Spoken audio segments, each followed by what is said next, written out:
Oi, Eliane, bom dia. Bom dia, Raíssa e Carolina, ouvintes. Bom dia, Eliane. Só para dar esse registro aqui de que a madrugada no Rio Grande do Norte, aliás, 10 cidades do Rio Grande do Norte tiveram uma madrugada de ataques a tiros e incêndios em prédios públicos, comércios e veículos. De acordo com a polícia, uma pessoa morreu num confronto com forças de segurança e outras 2 foram presas. Além da capital, Natal, foram alvo de ataques às cidades de Acari, Boa Saúde, Caicó, Campo Redondo, Cerro Corá, Jaçanã, Lajes Pintadas, Parnamirim, Santo Antônio e São Miguel do Gostoso. E entre os alvos estão um fórum de justiça, 2 bases da PM, uma prefeitura. Também foram atingidos uma loja de motos e carros que estavam estacionados nas ruas e em garagens públicas. A polícia ainda não informou quais os motivos do ataque, mas disse que aumentou o policiamento nas ruas e nas redes sociais. Muitas imagens, de ônibus sendo incendiados e manifestações das pessoas com medo por conta desses ataques. Nossa, gente, bom dia. Que horror isso, hein, Carolina? Sim. Que a gente já acorda com uma notícia dessas. Primeiro é saber o que tem por trás disso. Qual é a motivação? Porque são várias cidades, ou seja, é um movimento articulado, organizado. Até em São Miguel do Gostoso. São Miguel do Gostoso é uma praia. As pessoas andam de chinelo, de bermuda. É uma praia, um vilarejo de turistas na praia. Uhum. É isso que é lá. E aquele turismo, assim, que pé na areia mesmo. Eu não consigo imaginar por que quadrilhas fariam esse tipo de ataque no Rio Grande do Norte. Agora, a violência é uma constante no nosso país e eu tenho aqui em mãos o Correio Brasiliense. A manchete do Correio Brasiliense, numa apuração exclusiva deles, é que os crimes dos CACs no DF, no Distrito Federal, capital da República, subiram 78% em um ano. Sabe o que são aqueles CACs, né? São caçadores, atiradores, colecionadores, com direito a uma fartura de armas, pistolas, fuzis, etc., e munição, com aqueles decretos todos do então presidente Jair Bolsonaro. Então os crimes aumentaram desde o comércio ilegal de armas de fogo, tentativa de homicídio, feminicídio e até terrorismo, né? Então, armas de fogo dá nisso. Além disso, outra coisa que entristece muita gente, além da violência, é a questão ambiental, e a gente vê que agora Manaus também foi atingida por desmoronamentos, casas abrigando 70 famílias foram destruídas, tem 8 mortos, entre eles 4 crianças. Então, violência e descaso público pela vida das pessoas. Enfim, vamos lá, gente, vamos lá. Bom, Eliane, armas também mataram há exatos 5 anos Marielle Franco e Anderson Gomes. Estão presos Rony Lessa e Elcio Queiroz pela execução, um executor, outro dirigindo o carro, mas não se chegou ainda, 5 anos depois, aos mandantes e aos motivos. A morte da Marielle e do Anderson realmente é uma morte que mexe com os brios do Brasil, mexe com a sensação de impunidade e particularmente a sensação de impunidade dos poderosos, né? Porque quem executou está preso, mas quem mandou? A quem interessava matar Marielle? Né, é uma tragédia coletiva, porque a Marielle, como eu sempre digo, é uma síntese da falta de justiça no Brasil. Né? Ela é mulher, que é sempre vítima, os feminicídios em Brasília e no Rio dispararam. Né? Ela é mulher, era mulher, negra, a gente sabe como os negros são perseguidos pela própria polícia, pela bandidagem. Ela era gay e ela era vereadora. Ou seja, é uma síntese do que ocorre no Brasil, e tudo isso é uma mulher preta, é uma mulher vereadora, é uma mulher gay e é uma mulher pobre que vem das comunidades. É esse público que é mais atacado, é mais engolido pelo crime, é mais atacado pela polícia, é mais preso, é mais vilipendiado pelo sistema brasileiro, o sistema político, o sistema jurídico, o sistema penal, o sistema policial, né? E a gente não consegue saber quem matou Marielle e por que matou Marielle Franco. Atenção, houve idas e vindas. Se a polícia do Rio de Janeiro estava apta a fazer toda a investigação ou se deveriam federalizar a investigação. E aí, quando o Bolsonaro assumiu, né, não queriam, nem a família da Marielle queria mais que fosse federalizado, porque não confiavam na polícia do Bolsonaro. Agora vem o Lula, volta-se a confiar na Polícia Federal. E agora tem um sistema misto, né? Não vai ser totalmente federalizado, mas a Polícia Federal vai participar das investigações. A única explicação para ter tanta visibilidade esse crime dentro do Brasil, fora do Brasil, no mundo inteiro, né? E não se chega a lugar nenhum. Só tem uma explicação. É que os que se envolveram nisso, os envolvidos no crime, são pessoas muito poderosas, com muita capacidade de comprar gente no sistema, de escapulir, de fugir pelos dedos da justiça. Ou seja, é gente muito poderosa. Mas, olha, tem 5 anos e eu não perco a esperança, nem o Brasil deve perder a esperança. Esse crime um dia será esclarecido. Hoje, inclusive, vai ter uma solenidade do governo federal com a participação da Aniele Franco, irmã de Marielle, que é uma figura que foi inclusive considerada uma das pessoas uma das mulheres mais em destaque no mundo no ano passado. Então, não vamos perder as esperanças, sabe? Tudo tem jeito e o Brasil tem jeito, gente. Eliane, hoje o ex-ministro de Minas e Energia, Bento Albuquerque, vai prestar depoimento à Polícia Federal sobre as joias trazidas ao Brasil lá em 2021, depois daquela visita à Arábia Saudita. Tem muito a responder e nessa semana também é capaz que ele já não integre mais o Conselho de Itaipu. Pois ontem veio a notícia de que o ex-presidente Jair Bolsonaro vai entregar como depósito, atenção, não é registrar como bem público da União, mas sim depositar em juízo aquele primeiro lote que eles embolsaram, o lote masculino com a caneta, com as abotoaduras, etc., tudo em ouro, né, uma expectativa de valor de R$400 mil.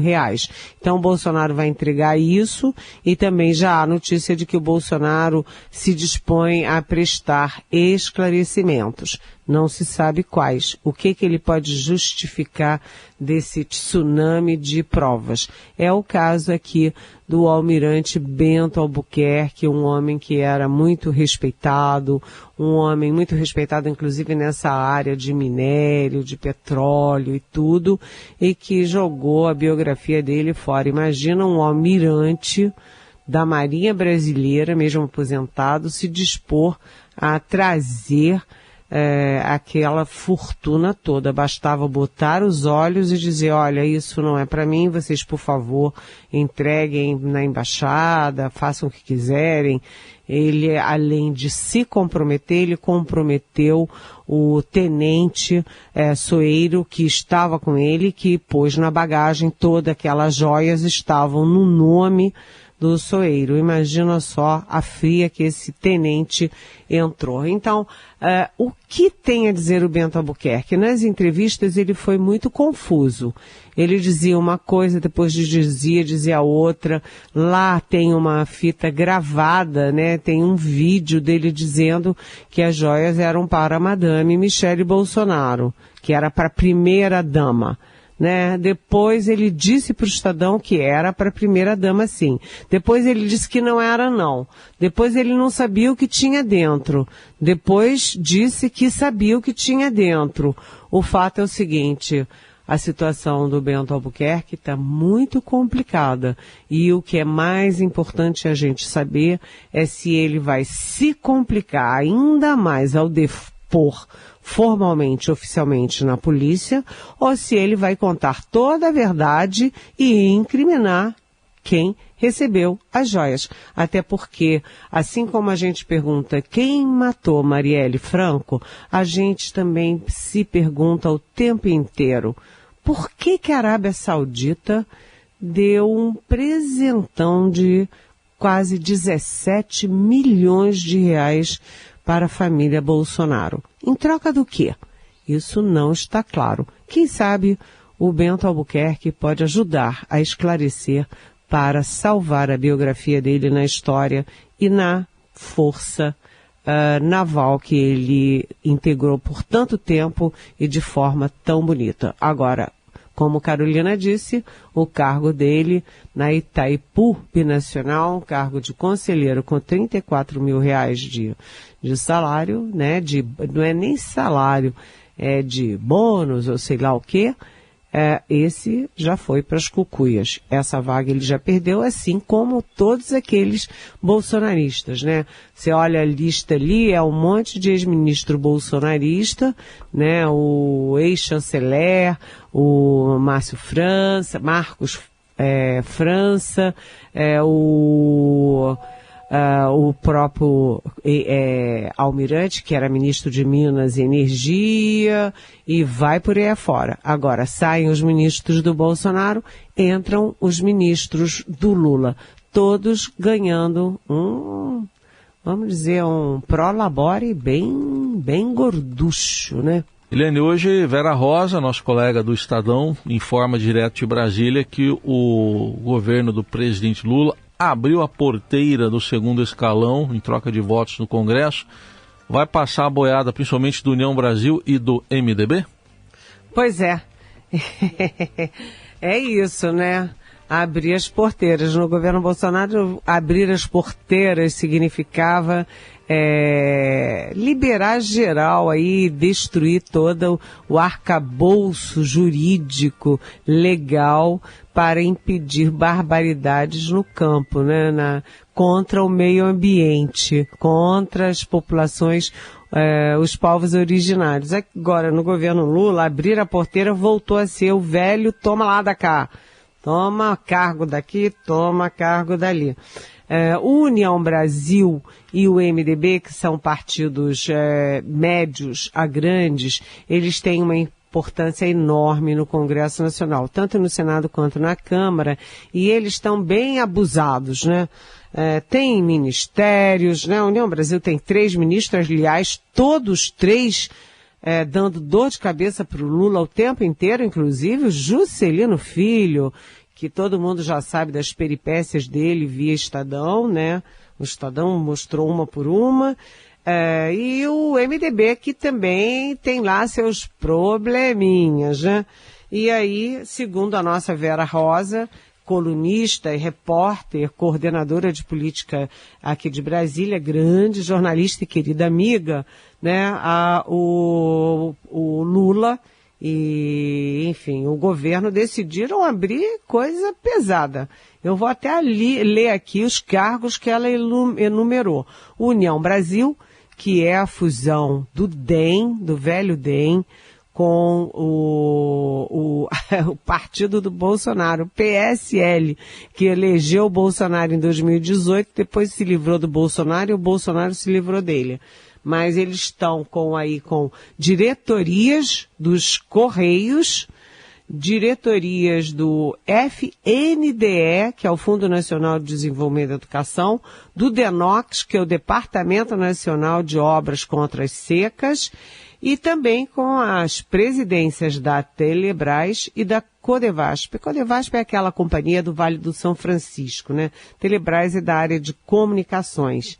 O MDB com a diretoria do Banco do Nordeste, o BNB, né? E também com a vice-presidência da Caixa Econômica Federal e mais 4 secretarias no Ministério das Cidades.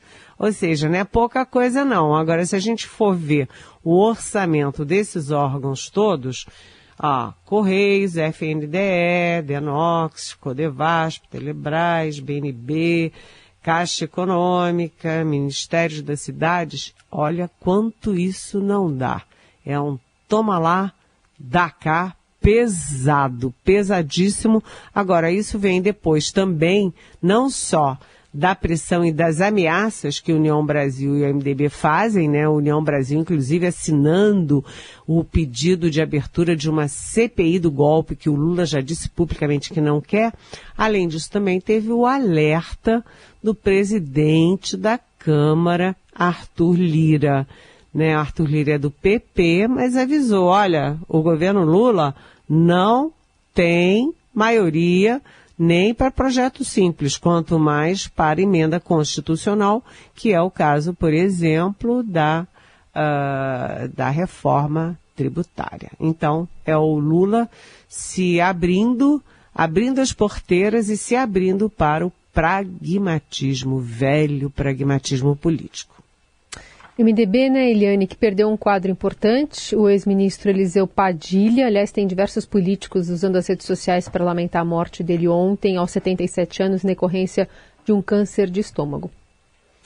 O Eliseu Padilha era, antes de tudo, um craque da política. Ele era gaúcho, ele foi importante no governo Fernando Henrique, foi muito importante, sobretudo, no governo Michel Temer. Michel Temer foi presidente do MDB, sempre foi muito próximo do Padilha, e o Padilha era, que a gente estava falando aqui, da porteira aberta, dos cargos do toma lá da cá, o Padilha era especialista em monitorar cargos, verbas e distribuição de cargos e verbas para partidos e parlamentares aliados. Ele tinha sempre um mapa das demandas no Congresso e ele era tido como um homem muito eficaz. Ele era uma fonte de notícias para nós jornalistas muito confiável, né? E a gente lamenta que os políticos tradicionais estejam indo embora e substituídos por Nicolas Ferreira, aquele que põe uma peruca loura para falar os maiores absurdos contra mulheres, contra os avanços de gênero e principalmente transfóbicos. Então, lamento muito a morte do Padilha. Eliane, para fechar, vamos falar dessa discussão que ontem envolveu os 3 poderes sobre como limitar as fake news, regular as redes sociais. O governo está querendo enviar uma proposta, como diz o ministro Flávio Dino, para o Congresso, onde já tem uma discussão nesse sentido, né? Tem os 3 poderes estão envolvidos nisso, sabe, Heisen? Aliás, o mundo inteiro, a Europa inteira, os Estados Unidos, a Ásia, todo mundo está discutindo o que fazer com isso. E aqui no Brasil, você tem já discussões, reuniões e avanços, tanto no Supremo quanto no Congresso Nacional. E lá no Executivo, quem está à frente disso é o ministro Flávio Dino da Justiça. É um furacão, ele está em todas, ele trabalha muito, ele é muito atento, ele está sempre a 1000 por hora. E há divergência sobre o limite disso. Ontem o Arthur Lira, já aqui citado hoje no nosso programa, defendeu que houvesse um meio termo entre liberdade de expressão e punição, né, e monitoramento e punição por fake news. Eu acho que não tem que ter meio termo, não. Aí eu tô com, por exemplo, Gilmar Mendes, do Supremo, e o Flávio Dino, que é o seguinte: as redes sociais que publicam fake news, elas têm que ser responsabilizadas, né? Aquela história, eles ganham dinheirão aqui no Brasil, nem tem sede, algumas não têm nem sede aqui no Brasil, não tem nem com quem você falar, com quem você reclamar, quem você responsabilizar, ganha uma fortuna e fica por isso mesmo, leva a fortuna para lá e deixa o problema cá, né? Então, a ideia que está prevalecendo e que é uma ideia que tem sido verbalizada por Flávio Dino é exatamente a ideia de tratar, né, as plataformas digitais como são tratados os meios de comunicação. Ou seja, rádio, televisão, jornal, revista, quando cometem um erro, quando publicam uma reportagem, estão sujeitos à investigação e processo por injúria, por difamação, enfim. E por que não as redes sociais? Lá você pode publicar qualquer coisa sobre o Heisen, sobre a Carolina, sobre quem quer que seja, e fica por isso mesmo. De repente eu viro uma abóbora, a Carolina vira um pepino e o Heisen vira uma mão, porque pode tudo.